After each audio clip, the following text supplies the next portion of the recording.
নমস্কার বন্ধুরা, কেমন আছেন আপনারা? জীবনের 1001 গল্পে স্বাগত জানাচ্ছি আপনাদের। আজকের ঘটনাটা পাঠিয়েছে এক অনামিকার ঘটনাটা প্রচণ্ড অন্যরকম। তো যারা এরকমভাবে শেয়ার করতে চাও অথচ নিজের নাম প্রকাশে অনিচ্ছুক, ডেফিনেটলি পাঠিয়ে দাও, কারণ এখানে কিন্তু কোনো রকমের নাম প্রকাশ করা হয় না তোমাদের যদি ইচ্ছা না থাকে। তো কোথায় পাঠাবে? পাঠিয়ে দিতে পারো 8011006740, আমাদের হোয়াটসঅ্যাপ নাম্বার, নয়তো জীবনের 1001 গল্প @gmail.com, সব কিছুই দিয়ে দিয়েছি স্ক্রিনে, তোমরা প্লিজ পাঠিয়ে দিও। তো চলো অনামিকার ঘটনাটা শেয়ার করি। অনামিকা ছোটবেলায় ওর মা বাবা মানে একমাত্র মেয়ে, কিন্তু ওর মার না একটু অন্যরকম টাইপের ছিল। কেমন ছিল জানো তো? ও ছোটবেলায় মানে ছোট হলেও তো বুঝতে পারতো ওর বাবাকে খুব একটা পছন্দ করতো না, খালি সন্দেহ করতো বাবাকে। এবং মায়ের কথা শুনে শুনে অনামিকা কিন্তু ওর বাবাকে অপছন্দ করা শুরু করেছে, মানে বাবাকে ভালোবাসতো না। কিন্তু যখন আস্তে আস্তে বড় হয়, নিজের বিচার বুদ্ধি হয়, তখন বুঝতে পারে ওর বাবা কিন্তু যথেষ্ট সৎ এবং ভালো মানুষ। ঠিক আছে, মার নেচারটা না ওর কাছে কেমন যেন ফিল হতে থাকলো। ওকে সবসময় মানে মা এটা চাইতো সবসময় যাতে অনামিকা মায়ের মানে নিয়ে তোমার মায়ের পারমিশন নিয়ে সব কাজ করতে হবে। কার সঙ্গে মিশবে, কার সঙ্গে মিশবে না, কোনো ছেলের সঙ্গে কথা বলে উনি ধরেই নিতেন যে ওর সঙ্গে কোনো অ্যাফেয়ার হচ্ছে, মানে সেটা একাধিক ছেলের ক্ষেত্রেও হতে পারে। মানে একাধিক ছেলের সঙ্গে যদি অনামিকা কথা বলতো তো মা ধরেই নিতে নিশ্চয়ই ওর সঙ্গে কোনো রিলেশন আছে। হ্যাঁ, এবং ঠিক আছে, একটা সময় আমি বলবো যে একটা পর্যায়ে অবধি মা বাবার পারমিশন নেওয়া খুবই দরকার। কারণ কি, বাচ্চারা তো বোঝে না, বাট যখন নিজের বিচার বুদ্ধি হয়, সব কিছু হয়, যখন বুঝতে শেখে, তখন অনামিকা বুঝতে পারলো ওর মা সেলফ সেন্ট্রিক, সবার থেকে নিজেকে খুব ভালোবাসেন। এবং তুমি যদি কোনো কথা বলো না, হয়তো 20% তোমার কথাটা রেখে 80% নিজের কল্পনা অনুযায়ী জিনিসটাকে এরকমভাবে তোমার কাছে প্রেজেন্ট করবে। তো তোমার কাছে পুরো সিনটাই আলাদা হয়ে যাচ্ছে। যখন আস্তে আস্তে জিনিসগুলি করতে শুরু করলো না, তখন ওর মাসি এবং মামাদের সঙ্গেও যখন কথা বললো, তখন ওনারা বললেন যে তোর মা তো ছোটবেলার থেকে এরকম রে, ছোটবেলার থেকে এরকম প্রবলেম ক্রিয়েট করতো শুধু নিজের ইম্পর্টেন্সটা রাখার জন্য, পাওয়ার জন্য। তো এরকম করতে করতে ওর অনামিকার একজনের সঙ্গে দেখা হলো, পছন্দ হলো, ভালোবাসা হলো এবং বিয়ে হলো। কিন্তু বিয়ের পরেও ওনার মা একদম পুরো খুশি নয়, কারণ বিয়ের পরে তো ওনার হাজব্যান্ডের মোতাবিক বলবো না, মানে ওনার হাজব্যান্ডের সব কিছু মেনটেন করে ওনার চলতে হয়, যে কখন যাবে না যাবে সব কিছু ঠিক আছে, কিন্তু ওতেও ওনার প্রবলেম। মানে অনামিকার মা চাইতেন বিয়ের পরে ওনার মেয়ে শ্বশুরবাড়ির সঙ্গে থাকবে কি থাকবে না, ননদের সঙ্গে কথা বলবে কি বলবে না, হাজব্যান্ডের সঙ্গে ঘুরতে যাবে কি যাবে না, সব ওনার মোতাবিক হবে। এটা তো পসিবল নয় না। তা এই জন্যই কিন্তু অনামিকার সঙ্গে ওর মায়ের একটা প্রবলেম শুরু হলো।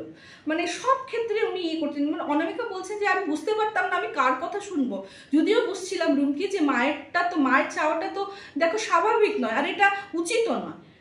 ঠিক আছে, তো এইগুলি চলতে চলতে এত বছর এগুলি চলতে চলতে অনামিকা ম্যামের হাজব্যান্ডের ট্রান্সফার হলো, আর ওনার বড় ছিল ততদিনে হয়ে গেছিলেন, কিন্তু ছেলের কিছু মানে অসুস্থতার জন্য উনি ওনার স্বামীর সঙ্গে যেতে পারেননি। আর যেহেতু বড় ছেলের অসুস্থতার জন্য উনি কিন্তু ওনার মায়ের সঙ্গে থাকতে বাধ্য হলেন।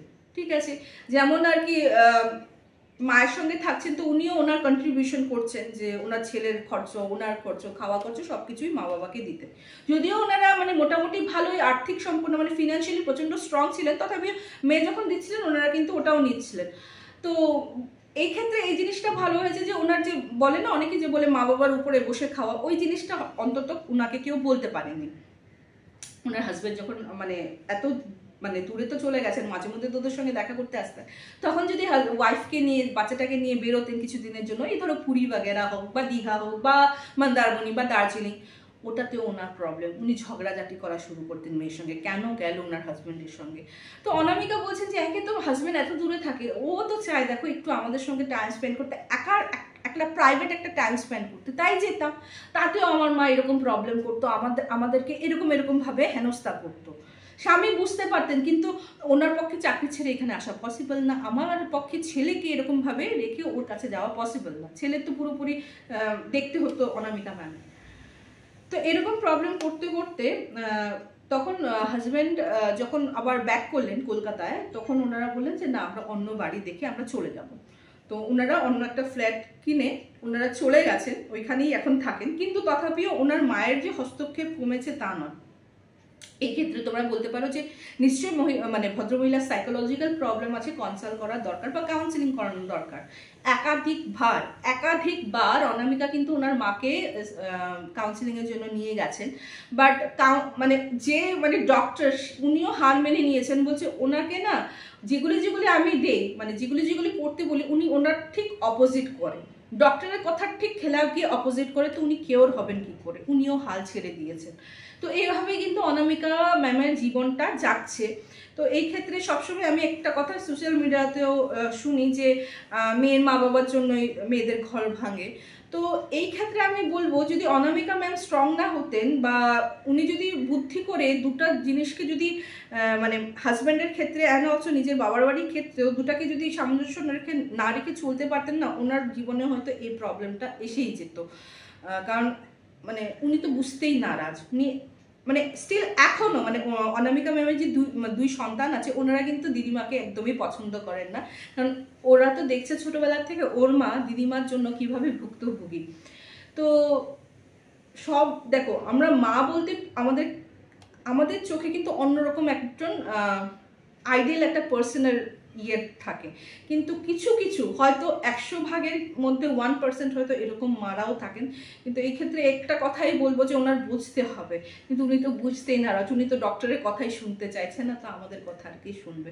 তো আমি ভগবানের কাছে এই প্রার্থনা করব যে অনামিকা ম্যামকে আরেকটু শক্তি যোগান করুন, ওনাকে একটু ভালো রাখার আশীর্বাদ করুন, কারণ ম্যামও কিন্তু একদম স্পিরিচুয়ালের দিকেই চলে গেছেন, এবং সেই স্পিরিচুয়ালের দিকে যাওয়ার জন্যই ম্যাম বলেছে আমি হয়তো সামঞ্জস্য বজায় রাখতে পেরেছিলাম কি। তো thank you so much Anamika ma'am আপনার জীবনে এই ঘটনাটা শেয়ার করার জন্য। তো তোমরা যদি চাও ডেফিনেটলি শেয়ার করে দিতে পারো, লাইক শেয়ার অ্যান্ড সাবস্ক্রাইব করতে ভুলো না। চলো আজকের এপিসোডটা আমি এখানেই শেষ করছি, খুব তাড়াতাড়ি দেখা হবে, till then bye bye, see you soon, নমস্কার।